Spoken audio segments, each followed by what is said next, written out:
The never-ending saga that is Doctor Who returned to our screens again today. I was wondering who was going to be writing the story this week, and I was relieved to see that it was not Russell T Davies. I thought maybe we could get away from the political messaging or the pushy messaging or the jarred plot lines. I'm guessing that you are all tuning in to find out what I really thought about this story. Lucky day. Hello and welcome back to Chat About It, Don't Chat About It with me, Rachel, the queen of the woke, as crowned by one of my haters, not by myself. Don't forget to like, share, subscribe to the channel, switch on the notification bells so that you know I am releasing another video. Thank you to everyone who's joined me already. I cannot run this channel without you. I release a new Doctor Who video every Sunday, and then I cover the woke news during the week. Before I start this review, please do remember that it is okay to like this story. It's okay to like this series. It's okay to like this Doctor. We can have differences of opinion. It is fine. I will give you a brief synopsis of the story, and then I will say what I thought about the story and back it up with plot points. That's how my reviews work. I also miss out loads. I always do. So please let me know what you think of this story if you watched it, and if you didn't, what are the reasons why you are not watching this story. Lucky Day was written by Pete McTighe or McTee. I'm not actually sure how it's pronounced, and this is the 4th story out of 8 stories in this series of Doctor Who, or season 2 as it's now known as. I don't know why we do this. I don't think it really matters, but I guess it's just to humour Disney. The story starts in 2007. The Doctor and Belinda land in London at the turn of a new year. The Doctor uses his Vindicator, whilst Belinda demands to be returned home in true Belinda fashion, the grumpy fashion that we all have come to know. They see a young lad by the name of Conrad. They ask him what year it is. They find out it's 2007. The Doctor gives him 50p that he finds on the floor and tells Conrad that it is his lucky day. I don't know how that actually correlates with a 50p, because in the UK we say if you find a penny you pick it up all day long, you have good luck, but there you go. The Doctor and Belinda get back into the TARDIS and they leave, and Conrad runs and tells his mother what he's seen, but she promptly belts him with her hand over the head. Yeah. Roll on 10 years or so, and we see the TARDIS is now in 2017. Conrad is now an adult and he is walking down the street. He spots the TARDIS once again. He goes to investigate the TARDIS and he hears a shriek from a closed shop. He goes into the shop. It's dark, it is dank, the mannequins are covered up. At first it makes you believe that we're going to get an Auton story. He gets some weird ectoplasm that gets spat on him, which the Doctor describes lovingly as vomit. Yep. We see that Ruby has also been vomited on. The Doctor gives her an antidote. Conrad witnesses this from his hiding spot. He then follows them back to the TARDIS, where he takes a photograph of Ruby from a distance and he posts it online because he wants to get into contact with her. Going on the following year, and he finally connects with Ruby Sunday. She guests on his podcast and he asks her questions about the Doctor. She answers them. He's flirting with her. He's given her all this attention. It's all very soapland. They go for a coffee and she starts telling him how the Shriek operate. They visit once a year. They mark their prey and then they eat them. They mark their prey with a vomit, by the way. Once this is all going on, you know, the mood gets set by lighting flashing all around them and it gets all eerie and the electricity is going off. And this is because the Shriek affect the electricity. And we see the Shriek's hand coming up behind Conrad's shoulder, and then everything returns to normal. The Shriek that was, well, there has now gone off, and the one that has supposedly gone after Conrad has been captured, and Ruby gives Conrad the antidote and tells him to take it, and instead of taking it, he invites her to dinner. So we're left to assume that he's taken it, I should say. They start dating, they visit the countryside, they go to a pub where she meets Conrad's friends, and this is really where the action starts to pick up finally. The lights start going crazy. The shrieks start going off. She phones Kate Stewart at Unit and explains what's going on, but Kate cannot pick up any readings in the area that Ruby is in. We also find out that Conrad has not taken his antidote. Conrad's friends have also gone missing. Ruby goes outside. We get quite a few jump scares in this section. Unit also arrive and they come face to face with what they believe to be the shriek. However, they stand up and they take off masks and they reveal that they are not the shriek. It is, in fact, Conrad's missing friends. It is a setup. The next thing we know, we've got a double cross from Conrad going on. He is part of an activist group known as Think Tank, and they are going to expose UNIT for the frauds that they are, apparently. This is all done in a very meta way. Think Tank are streaming everything that is going on. He doesn't believe everything that UNIT does is true. He believes that it's stooges, actors, and special effects that uses the taxpayers' money. He gets arrested and he gets released 24 hours later. It then becomes even more meta with a lot of references to modern day TV and think tanks' efforts in order to expose what they believe to be fake. This results in an infiltration of the unit headquarters. Conrad had sent a spy in, and this spy is called Jordan Lang. He lets him in. Conrad then confronts everyone at unit and pretty much still does not believe anything that is going on, despite seeing the TARDIS materialize and dematerialize at this point. He is there to expose UNIT, particularly after doxing them all. Okay. He spends more time calling them liars and fakers. He insults Brigadier Lethbridge Stewart, which results in Kate becoming very reckless. She sets the shriek on him and she refuses point blank to help him, and she does not back down at all, and he still does not believe that this is real. What is happening is very real. So this results in Shirley giving Ruby the taser because Kate will not relent, and Ruby tasers the shriek. Conrad then gets up, promptly laughs and says, "At least your special effects are improving," before the shriek bites him on his arm. Yet he still refuses to believe that this is not real and that it's all fake. Ruby then decides that she needs to move on to past is new because she believes she is suffering from PTSD. We see Conrad in jail, and then suddenly we hear the TARDIS. Conrad appears inside the TARDIS and the Doctor lectures him on how he is trying to protect the everyday people so that they can get on with their lives, essentially free from any form of oppression. And when Conrad just laughs at us and says, "Have you met Belinda Chandra?" the Doctor reacts, saying, "Who?"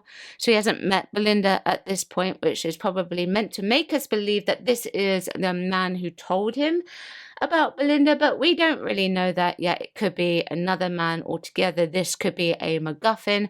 However, the Doctor then decides to do a very un-Doctor-like thing and tell Conrad how he is going to die. Conrad still refuses to accept that what is happening is real, and he returns to jail, leaving us to believe that this was a psychological image that the Doctor had planted into his mind. We then see Mrs. Flood dressed as the governor. He asked her if what he saw was very real, and she says that it is. And she implies that it's his lucky day, and it's implied that she frees him from prison, and that's where it ends. Now, I don't know about this.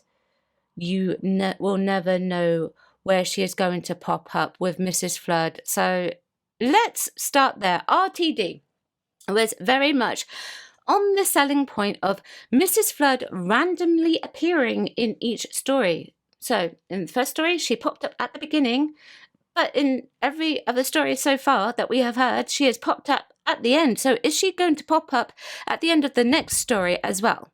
If it's supposed to be unpredictable, why is 3 out of the 4 stories has she only turned up at the end? She is equivalent of the Susan twist in this story arc as well. It's just regurgitated plot.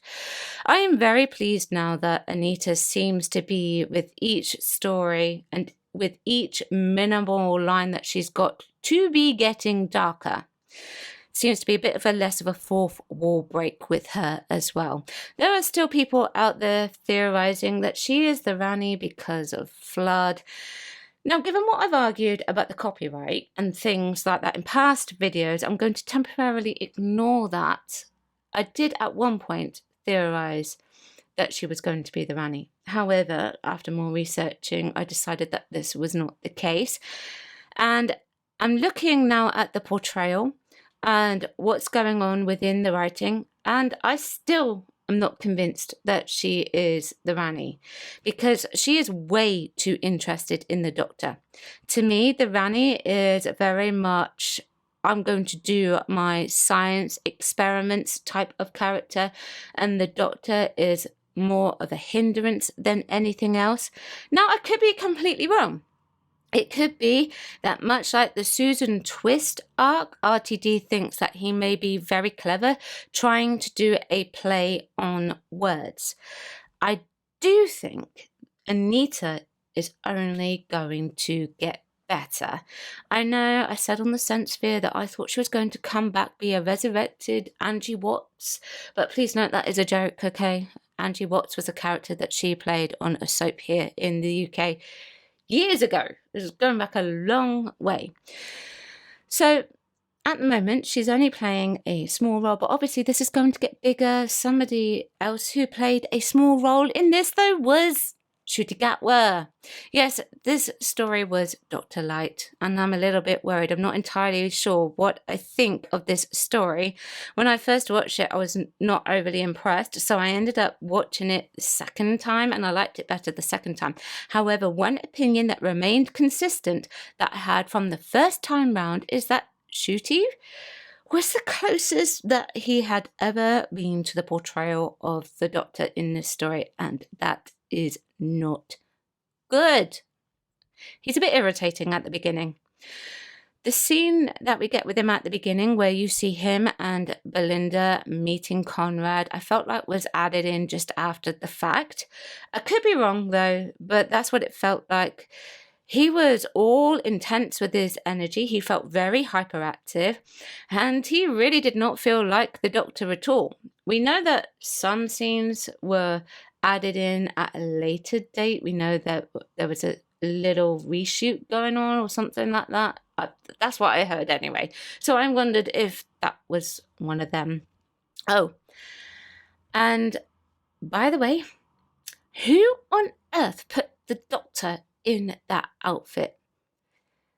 It was awful. He has no recognizable silhouette. However, they seem to keep coming back to his long leather brown coat. I wonder why. Maybe that's because he needs a recognizable silhouette. Is generally that coat that seems to keep coming back for the promotional stuff, and I believe the toys as well. So, it's probably just too expensive to keep changing coats, actually. It's the end, though, that I feel like he was more of the Doctor than he ever has been. And this is bizarre, because the lecture that the Doctor was giving Conrad was not what I would call to be Doctor-like at all. Now, weirdly, that's nothing to do with Ncuti in that respect. So that's everything there that's to do with the writing. However, his delivery was okay. It was certainly more far believable than it ever has been throughout the entire run of his Doctor. Now, I wondered if that's because the Doctor was lecturing Conrad with perhaps what I would consider to be some not so subtle but better integrated messaging. How the Doctor was fighting the good fight in order to stop everyday people from being, quote, he didn't say it directly, but oppressed. How he was fighting off the naysayers, the right-wingers. This is what it felt like to me, anyway, who tried to oppress these people and shut them up. I believe that he really believes what he is saying here, and that this is what he believes is something that he can perhaps relate to. Actors quite often like to relate something to the lines of dialogue that they are delivering, if you get what I mean here. So maybe that's why it's the closest that he's ever come to feeling like the Doctor Is that something the Doctor would say? I don't really think so. I think the Doctor is a lot more open-minded in that respect. And I also think if he had integrated it, Pete, this is, into the plot more and gave it much more of a metaphorical stance than what he did, it's possible that this could have gone over people's heads immediately. You know, and I'm not calling people stupid here, just to be clear, okay? But after several rewatches, you might have picked it up. I like it when Doctor Who does things like that. So, yes, what the Doctor was saying to me essentially was not what the Doctor should have been saying or what the Doctor sounds like. However, that message was probably better written than what RTD could have done. And I do feel like Ncuti was connecting with it more. There's also another thing that happens in this with the Doctor that is also, well, I would consider something that the Doctor does not do, and that's tell someone their future, particularly in a vile and vicious way. The Doctor says to Conrad, "You want spoilers? I'll tell you your future. You die in a prison cell, boiling in anger and poison, until your heart packs in at age 49, alone and unloved, forgotten. The world carries on, the world gets better. You aren't even a footnote, just ashes in the wind." Now, I just read that, but Ncuti delivers that a lot better than I do. Now, those words are quite vicious. Ncuti's delivery was also quite vicious. I don't recall ever hearing the Doctor speak that way. He could meet the most vile and disgusting person or being and still never speak that way to them. He could disagree with them, he could debate them, but probably would never say a thing like that. To me, that's not the Doctor. To me, that's not the saviour of the universe. However, it's been written, it's been filmed, and that's all we really see of the Doctor in this story. We don't see any more of Belinda either, other than what we got at the beginning. We do have, though, a lot of mentions of the Doctor throughout the story, and we get confirmation, just in case we didn't get it the first time round, that the new Doctor, this Doctor, is now gay. Newsflash. Now, I've never considered the Doctor having any sort of sexual desire. I just don't like that as part of the Doctor. I never have, I never will. To me, he's always been asexual, but just in case, you know, much like Bill Potts, apparently the Doctor is gay, and we need a reminder that he might just be attracted to Conrad. Now, with relationships, if they are going to do them, I prefer them not to be with the Doctor. I really do hate the soapy elements in Doctor Who. However, the romance aspects tend to work better, and I say that very loosely, with the other characters. This story, though, does have an awful lot of soapy elements to it. Now, I wondered if this is because this is the only story that we're going to get with Ruby Sunday. I think it's most likely to be the case. It seems like Pete was put in charge of officially writing her out. I don't know exactly what went on with Millie Gibson, but do you remember there was this whole theory that she may have been fired and things like that going on? Well, I'm wondering if this story is perhaps something that was written to officially write her out. I'm wondering if the other stories that they had penned, the other three, prior to this, had her in it, but they were changed. Then we got the ending that we had in The Empire of Death, and then we got this. So I'm wondering if it suffered from rewrites. Anyway, this is a story that I felt really did need 2 parts, because the beginning, it was slow as anything, but it was really, really way too short to feel connected to the relationship between Ruby and Conrad. As much as I hate the soapy elements, I feel like that Ruby should have been maybe in 1 or 2 of the other stories as well as Conrad, so that we could see them meet, we can see them connect, we can see their relationship develop. We can also have the implication that the shriek is coming in much earlier, and then it could develop. Not that I like the soap, but I felt like we needed more of that so that when he turns on her, it's even more of a bigger shock. Impact is key to telling a really good story with horror elements and things like that, especially in this story. However, Pete McTighe, or McT, only has 46 minutes, less because of the credits for this story. So the soapy bits were kept to about 15 to 20 minutes. It's a bit like 73 Yards in this case. 73 Yards got off to a really good, intense start and then fell flat on its face. And then this story, Lucky Day, is 73 Yards in reverse. It starts off flat on its face and then it finishes reasonably well. Okay, so unusually for a family TV show, at the beginning, we see a child getting smacked.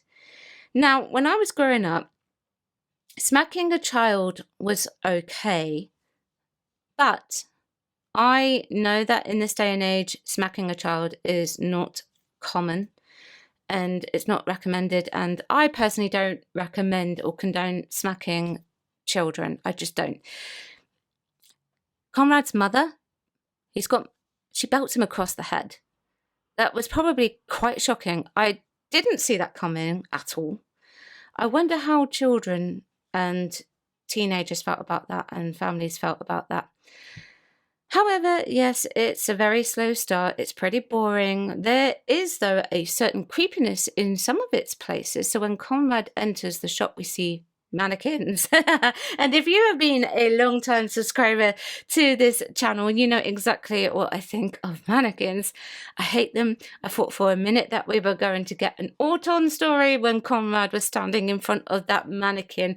I was expecting the mannequin to suddenly grab him around the throat, and I think that that little sort of section was a really good bit of writing and a really good bit of staging from the director. It made it feel like Autons. Now, thankfully, it's not the Autons, and that's not because I don't like them.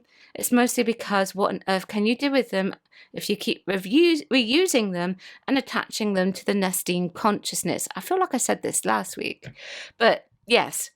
Anyway, so that whole creepiness in that shot with the mannequins and then the shriek, I thought that was really staged really well. It was lit really well, and Pete does try to focus his writing in on that, and he added in jump scares. He has written for Doctor Who before, so he understands some of that formula that you need for the show. Now, I say that, okay, but there's one big issue that I have with this story, and that this feels like a spin-off. It doesn't feel like Doctor Who. I felt like even though this was Doctor Light, we really needed more of the Doctor in this story, and he was just not there. Oh my goodness, what am I saying? This is why I ended up watching it twice, because I was not sure about it the first time around, and whilst I liked it better the second time around, I'm still very undecided on it. Was it an improvement on last week or not? I think the jump scares and the intensity was better than last week. However, last week's was the one that was more Doctor Who-like than this week's one. So maybe they could have just combined something similar together. Anyway, and I also think the reason why I'm also not entirely sure as to whether I like this or not is because this seems to be elements of early New Who. One part where Conrad is saying that he searched for stories about the Doctor, that made me think of the first story back, Rose. I also wondered if that part convoluted itself because the Doctor in Rose ends up getting rid of everything, and I assumed from then on that the Doctor maintained that habit of making sure he was incognito, other than the fact that his file was obviously at UNIT. However, I also suppose, and I don't want to write it for them, but I also suppose that we can tie it in with the fact that Conrad had someone infiltrate UNIT to get that information. Now, ironically, I also think that was a bit of a copycat of the Harbinger's sort of stealth characters that were put into the Legend of Ruby Sunday and the Empire of Death. They were put into UNIT It was also very meta, this story, and this is one of the things that also featured across early New Who as well, and it crossed over into real life world where you go on TV shows and you have press releases, and all of these characters are not characters, they are real people, they play themselves, and I don't like that, and I never have liked that.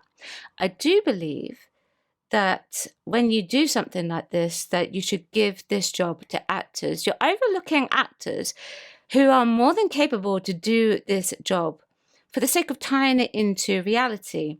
In a couple of weeks' time, we've got Rylan Clark appearing in the Eurovision story, and as much as I love Rylan, I find that very meta. Graham Norton is also appearing. However, out of all the celebrities that are known in today's story that we had and are going to be in the Eurovision one, Graham is probably the one that I have least worries about. It's because performance-wise, he does have acting as part of his background.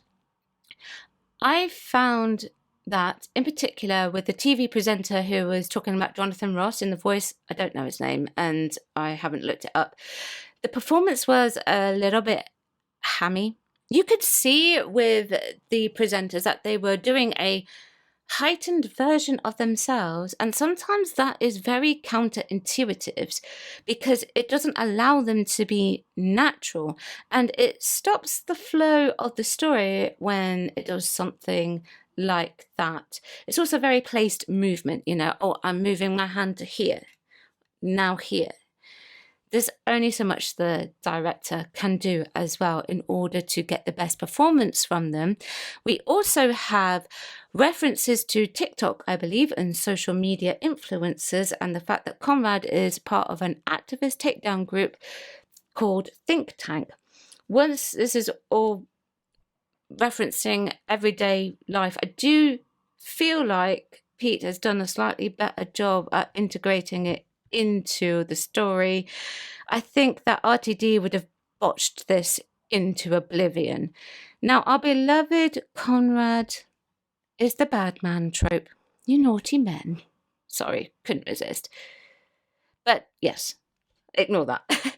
He does have the bad man trope. The man who doesn't believe in anything, and the only man who believes in reality and the here and the now. That couldn't be a metaphor for everyday life, could it? I find it very interesting that this story is something that we've had a lot of. Things just honed into reality recently. You know, it's very relative to reality recently. Do you understand what I mean? The fact that he uses his social media activist takedown group as a political stomping ground by saying that actors, stooges, special effects using taxpayers' money to keep us scared to hide their real agenda, whilst still being better integrated than what RTD could have done, is still in your face. However, Conrad is probably one of the highlights of this story, ironically, even though they went for the bad man trope. I do wish that we had spent more time focusing on the Shriek and their origins rather than the bad man trope. However, we had to have a bad man as the focus here, rather than the sci-fi and the alien. The pub scene is really nicely played out, and when Conrad turns on Ruby unexpectedly, I will admit, I didn't expect it. It becomes a lot more interesting. Now, yes, that scene was used as perhaps a right-wing dig, depending on how you look at it. It was very well acted, but, you know, this is really where you see the tension start to build in the story, and you wonder how people are going to react. Now, if we had a two-parter, and we had it so that we could see the relationship between Ruby and Conrad all the way through the first part, and right at the end, he turns on her, or at the next part, he turns on her. I think it would have made it a lot more intense, and I think it would have allowed a lot more time for action. And I say this because Ruby did not really play a big part in the takedown of Conrad, other than zapping and hitting the Shriek with the taser. This went to Gemma Redgrave, who plays Kate Stewart. Unusual choice to do that. However, this could be purposely done because she's coming up in the spin-off of The War Between the Land and the Sea. So maybe at this point it is a good time to shine a light on her rather than have the former companion do it. Her confrontation with Conrad has to be the best I've seen from Gemma in Doctor Who. Now, Gemma is a veteran actress. She is a Redgrave. For my American viewers who may not be familiar, the Redgrave family are a very big family in the entertainment industry, particularly the acting industry. They're very well known and they are very, very popular. So everything that she does, I wouldn't expect anything less from her. If anything, I expect more. Her delivery was absolutely terrifying. It was cold, it was vicious, and it results in her character being very reckless. I believed everything that she was doing, and she said something along the lines of, which makes her quite scary as well, that she is glad that the Doctor is not there because she then sets the Shriek on Conrad. We always had the sense that in Classic Who, UNIT were dangerous. Now, I don't think they would have necessarily set an alien on someone. However, Kate was not in her right mind at this point because Conrad had insulted the brig, and I loved the brig, and I so sided with Kate at this point. I really did. Goodness me. So yes, it was out of character. I don't condone setting things onto people, by the way. But yeah, it was out of character, and it's not something that I would necessarily associate with UNIT. However, they will be brash and they will resort to firearms, so that's perfectly within their remit to do so. However, they didn't really do that. This resolution, though, wasn't rushed. One of my main critiques in Doctor Who is that the resolution is nearly always rushed, and this really wasn't the case here. However, her decision was a reckless one, and whilst I think that the Doctor could have thought of a better way around this, this was Doctor Light, and maybe this was the only way that Pete could think of resolving the story. It does result in one of my favourite bits though. So Ruby tases the Shriek, and then Conrad stands up. He laughs and says, at least your special effects are improving, before the Shriek promptly then revives itself and bites him on the arm. Now, Conrad is very cocky, but I have some issues with him as well. Even though the story did get better when he turned around and turned against Ruby and UNIT, they did make him very dumb. How many times does he have to see throughout the entire story these things that are happening before him are very real? Now, of course, this just could be a metaphor for something else. But yeah, they made him an incredibly stupid man. Another issue that I have is that the motives that Conrad has aren't really made that clear. I think had this story been a two-parter, or his character had been built on over a few stories, then the motives may have been a lot clearer. However, it was not. We don't know exactly what made him want to infiltrate UNIT and take them down. The only thing we've really got to connect to it is what happens at the beginning, where his mum tells him that it's not real before she decks him. But other than that, we don't have anything else. I would have liked to have seen that explained and elaborated on, maybe explored a bit more. And I would have also liked to have seen Jordan Lang being made a bit more of a big deal of. We see him walking into UNIT at the beginning, and because Ruby's a voiceover at that point, talking about her father, I mistakenly assumed that he was her father, even though he looks way too young. It was Jordan infiltrating UNIT.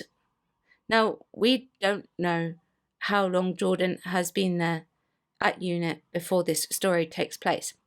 But one of the things that I thought of was that if Jordan is working for Conrad and he's infiltrated UNIT, then surely he would have seen all the aliens that UNIT had hidden away and other bits of evidence that would lead him to being able to confirm that everything that he sees before his eyes are perfectly real. It just made no sense to me that he would be in there seeing all of this going on and then not be able to confirm that it's real. I feel like that is something that got overlooked in the story. Maybe there's a scene that's on the cutting room floor somewhere that should have gone in, that would have explained it a bit more, but it hasn't. They also brought Shirley Bingham back, and I wish they had given her more to do as well. I'm glad they didn't make her a scapegoat, and I'm glad that they didn't put firing arms onto her wheelchair this time. Instead, they got her to grab the taser and hand it towards Ruby instead. And I think that was better rather than making her wheelchair a bit of a gimmick.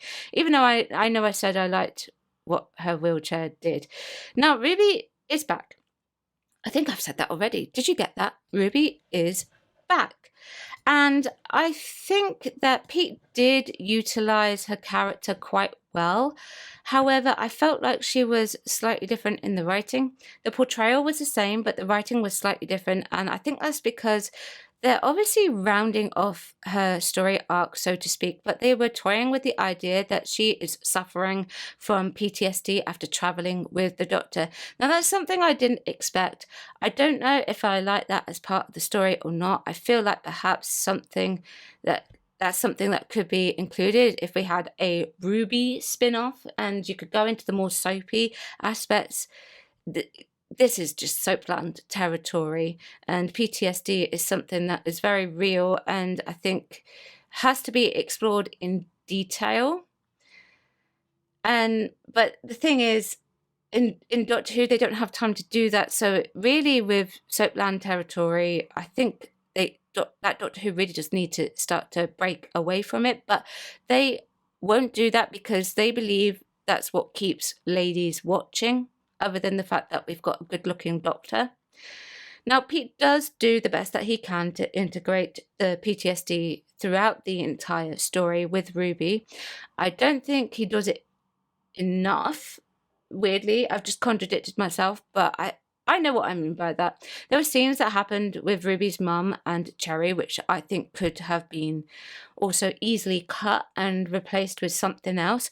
I also think that at the end of the last series, Ruby had, or it was implied that she had, no intention of wanting to continue to travel with the Doctor or finding the Doctor ever again because she wanted to be with her mum and dad. That's the impression that I got, especially after traveling with the Doctor for an entire series. So why is it suddenly that she is like Donna Noble and wanting to find the Doctor again? I got the distinct impression that's what she wanted in this story. That's what she wanted to do, find the Doctor. However, we do not know why she wants to do this. It's not elaborated on, and I just feel like it disconnects with what happened at the end of Empire of Death. I feel like that could have also been replaced with something else. And this is really owing to the fact that they wrote 2 series back to back and filmed it back to back. In fact, there's a lot of the things that happen in the beginning that I just wish were replaced entirely with action, to be honest with you.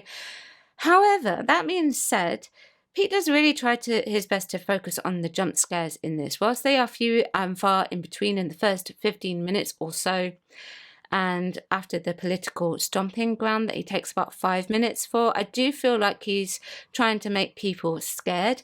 I don't know if this works entirely. There are definitely chilling moments in this for sure, Kate being one of them. The intensity of Kate's verbal battle with Conrad and Conrad taking on the Shriek, that was all tense enough, I guess you could say, for what it was. Was it the best conclusion to the story? I don't think so. I think Conrad realizing he was mistaken and then working with UNIT in order to take everything down would have been a far better course of action. I think Pete took the stupidity of Conrad a little bit too far, but I'm also wondering if the reason why he did this is because maybe he is set to come back. Conrad is set to return, in a later story, because we do see Mrs. Flood freeing him from prison, or at least that's what I think we see. Maybe he has something to do with the reality war. I don't know. By the way, now I've not really offered any theories throughout on my reviews so far. I think that I'm just wondering if the reality war is going to relate to the reality bomb from Series 4, the reality bomb that Davros mentions. What do you think of that? Anyway, back to the story. My last review, I said that the music was too imposing. However, in this story, I think the music was just right. It wasn't too loud, and it just underscored, and I wish that's what they had done for last week as well. Last week was way too loud. Now, I also want to say I don't really see where any of the Disney money is with the special effects in this story. First of all, the cinematography looks very much cinematic. The special effects that they do for this story, though, are very limited. I would have liked to have also seen more of the shriek. I think that this was a good break from listening to RTD. This week, it was very clearly written by somebody else. You could tell. You could hear it in the writing, even though I don't think it was the best story. It was refreshing to not be lectured in the way RTD has been lecturing us. That's not a good thing to say either. I feel like Pete, even though he has his messaging in this story, did try to work it into the plot a little bit more. There is certainly much more of a natural flow to it. It wasn't really what I would call metaphorical, but at least he didn't just stop the story just to do it. He tried to make it work, if you know what I mean. Even after sitting down and writing this review, I still do not know how I feel about this story. I just don't. I don't. It did not feel like Doctor Who. I felt like I was watching a spin-off and not anything else. Ncuti was better than he ever has been as the Doctor in this, and he wasn't in it very much. I definitely was not left as seething as I was after the Midnight sequel last week. That is for sure. But I also wasn't particularly happy with it. There were great points. There were bad points, for sure. But I'm left in limbo with this one. So for that reason, I will give it a 5 out of 10. And I even feel like that might be generous. I just really don't know. Let me know what you think. Chat about it, don't shout about it. Like the video if you would like to like the video. Share, subscribe. Thank you very much for watching, and I will see you tomorrow. Bye bye.